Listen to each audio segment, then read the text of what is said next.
Hello, everybody, again. So what are we gonna do now? We're gonna do a bit of a book haul. Okay, book haul. So in my last video, the one about Frida, I said in my next video, I'll tell you about the art thing that I saw that made me feel a whole lot better. And in my next video, and I lied. So this is the next video, and it's not that one. That'll be the next one. So when I knew I was going to San Francisco, the first thing I wanted to do when I got there was to go check out the City Lights bookstore. I had never been, and I desperately, seeking Susan, wanted to go. So that was kind of like stop number one.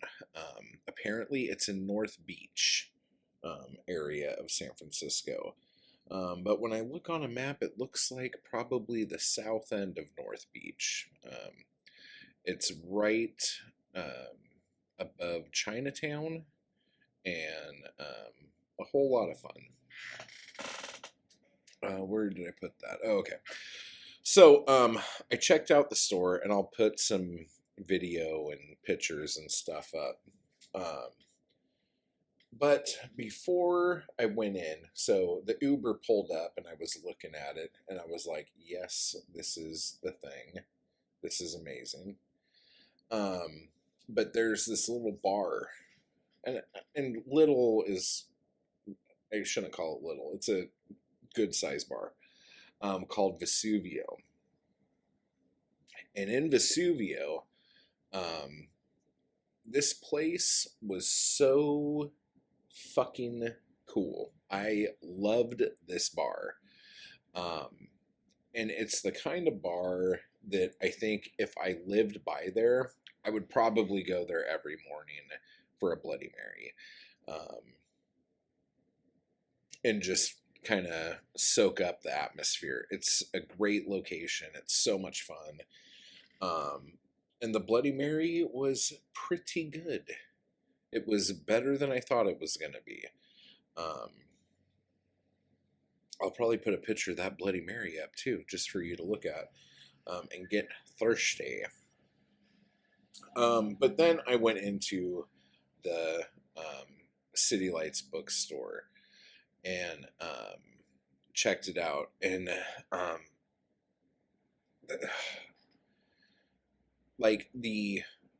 I didn't even know there was a basement, so I didn't go to the basement. I found out later that there's a basement, so I fucked up there.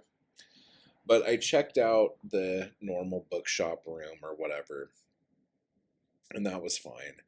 And then there's a poetry room upstairs. So I go upstairs to the poetry room, and man, there was so much stuff there that I wanted to get. But I was on a budget and I didn't want to go crazy. But tell you what, man, I could have went batshit at that place.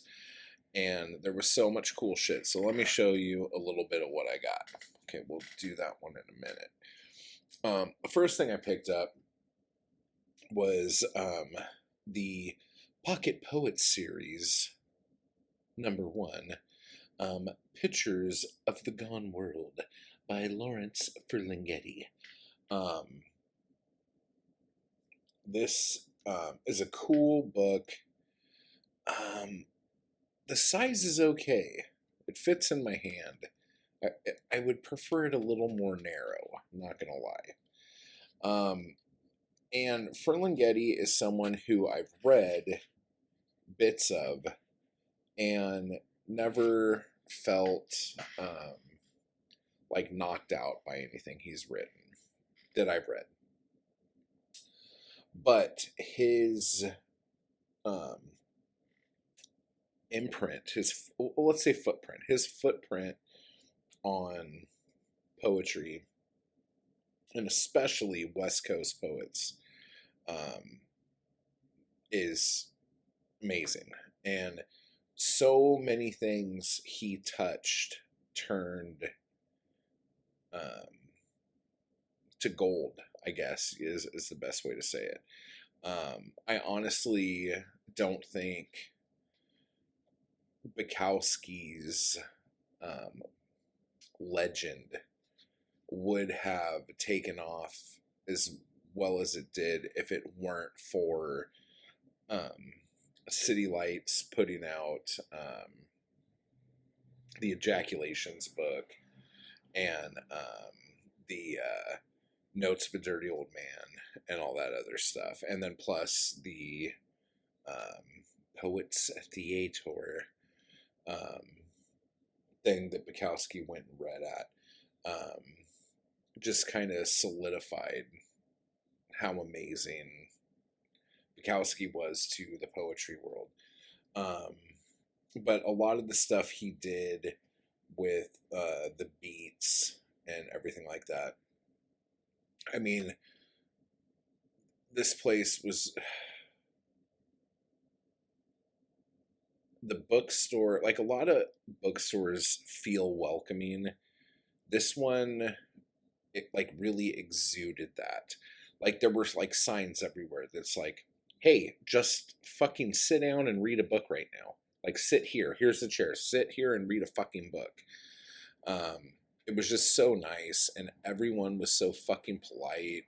And I mean, maybe I just went on a good day and everyone was sweet as fucking candy, but it was great. So anyway, so this book, I started reading it on the plane, and this edition, the 1995 new edition, with a slightly lighter cover, has 18 new poems, and they actually had the older edition there too. And I'm like, do I get the 18 more poems or the original? But I was reading this on the plane, and the second poem here, and I guess in the table of contents, it's called Just As I Used to Say. It was really good, and it was the first time I've read a poem by him where I was like, fuck, like that's a good fucking poem. And maybe when I do the review, I'll actually read it.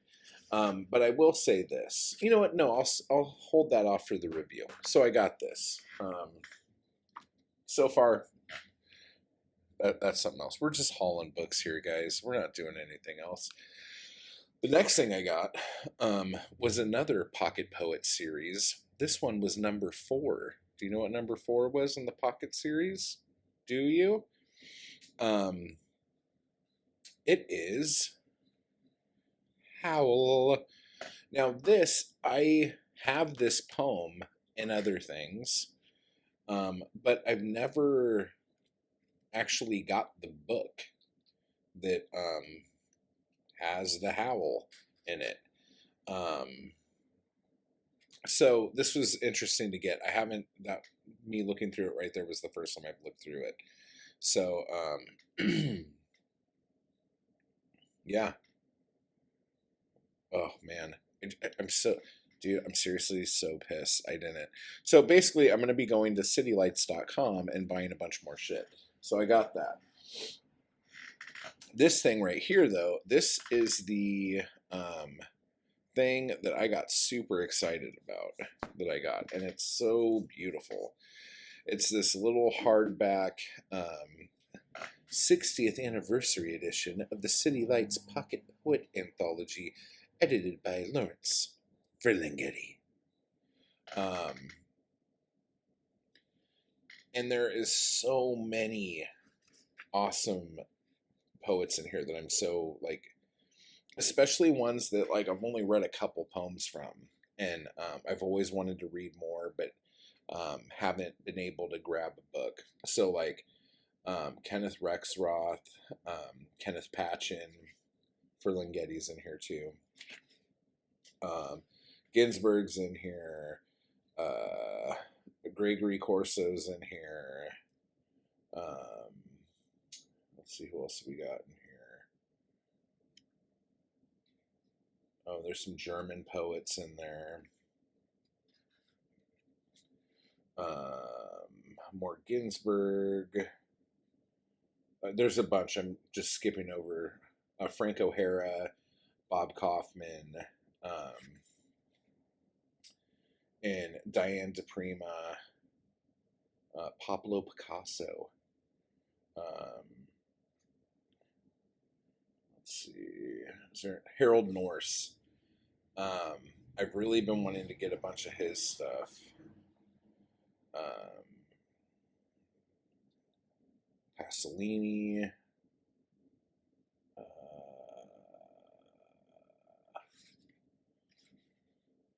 Kerouac.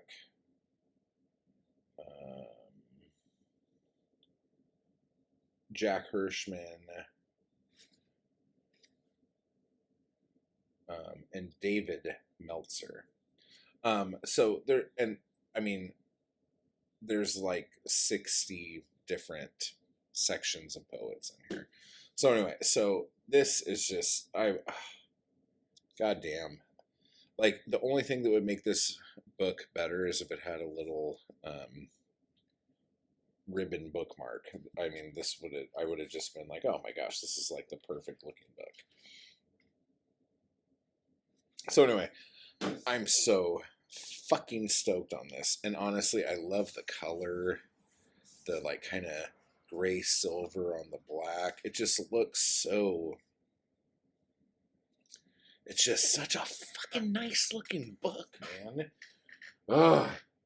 So that, like, if that's the only thing I got while I was there, I would have been happy. But to talk about all the things I left behind there would be something to bring tears to your eye. Now, before I went in City Lights, in between Vesuvio and City Lights, there's this alley. And I think it's actually called Kerouac Alley or Kerouac Way or whatever. There's a ton of really great graffiti in there and street art and stuff like that. So I'm sure I will put pictures and stuff of that up here for you. It was amazing. But there was a little table outside of City Lights. And kind of blew my mind. So the guy who was sitting there is this guy called V. Vale.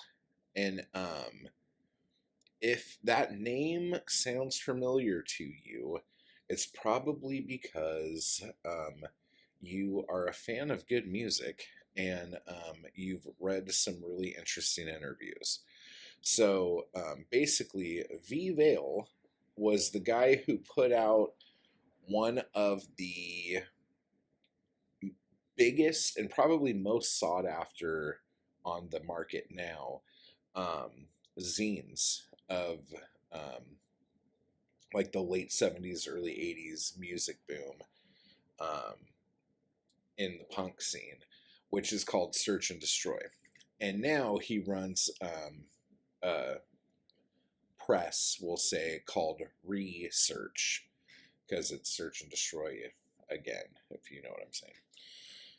And I talked with him for probably, I don't know, like a half hour or so. I talked to him before I went into City Lights and then talked to him for a bit afterwards.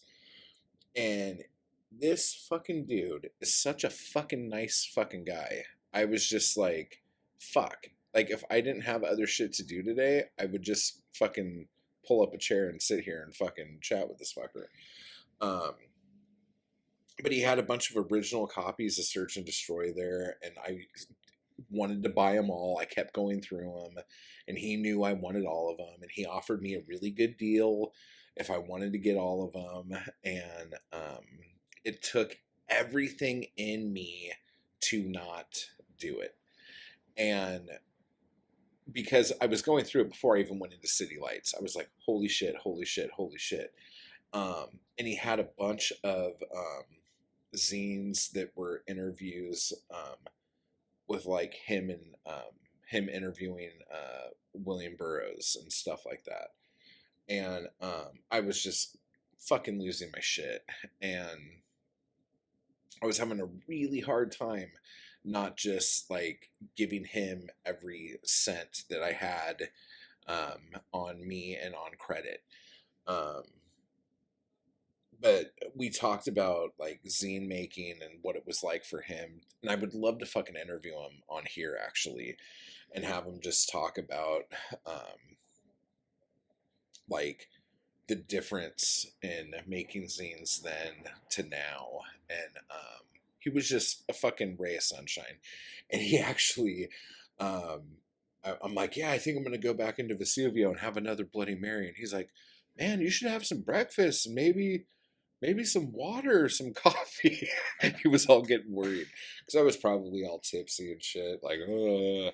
But he was great. And so I went back to the table and I'm like, okay, I'm going to get something because I'm not going to walk away from this table and not get anything.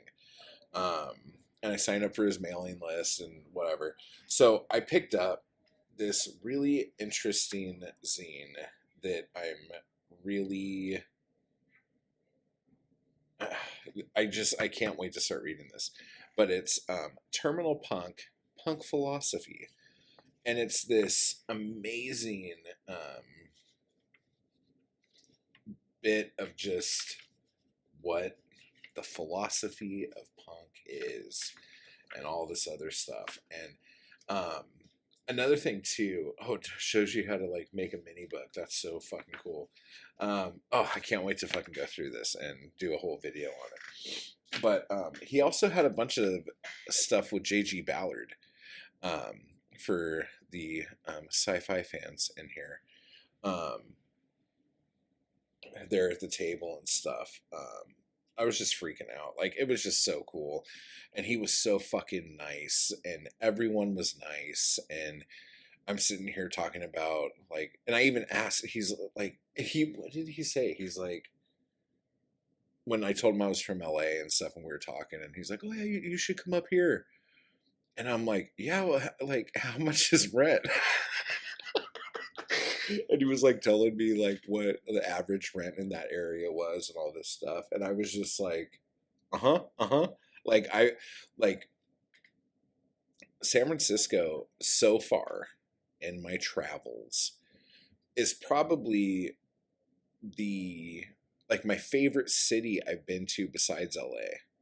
But after like 4 days of being there, I really, really missed LA. And I don't know if it was because I didn't have my car. And so, like, I was, like, depending on Ubers and shit for everything I needed. And that was, like, kind of sketching me out a little bit.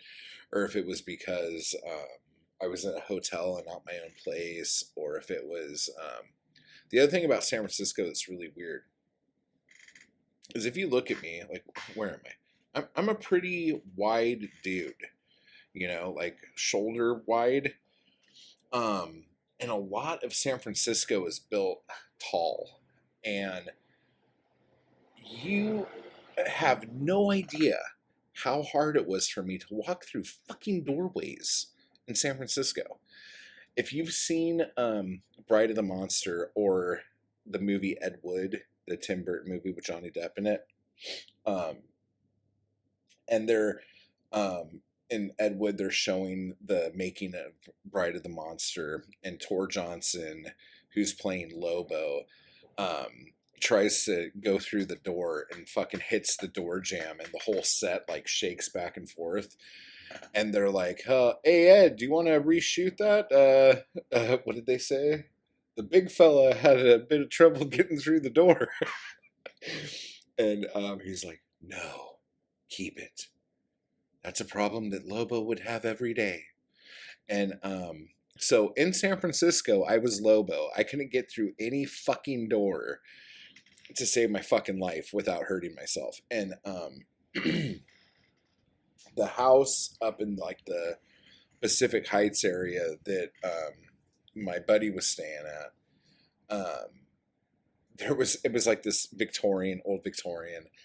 And when you go out the back door, you go out the kitchen and there's a back door, and then right next to the door there's a window, and the window has wooden shutters that come out like this, and the wooden shutters are open and then latched. but the wooden shutter comes out probably about that far into the area of the doorway.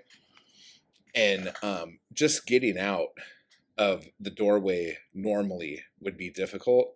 Dude, I fucking crashed into that fucking goddamn wood shutter every fucking time I walked out that door. And in the door, for that matter. Normally I just hit my arm or my shoulder when I was going through. But one time, I don't know what the fuck I was doing, but I was like turning, talking to somebody, and like kind of walking out sideways, and the corner of it just fucking punched me in the spine. And dude, I almost started crying like a fucking baby right there on the goddamn back patio. So anyway, San Francisco was not built for people who wear, let's say, 3XL and up. I'll just say it. I'm just going to come out and say it. The whole place is very narrow, but honestly, the people were so great. The art is so great. The food is fucking fantastic. Just the doorways are fucking narrow, people. So anyway, so that is my City Lights book haul. Kind of puny. But I do have another book haul that I will be doing right now that has a lot more books in it. So if you've read any of these, let me know. If you've been to the City Lights bookstore, if you have any experiences in San Francisco that kind of sound like this, let me know what they are. I would love to hear about them. So until next time, everybody, see you later.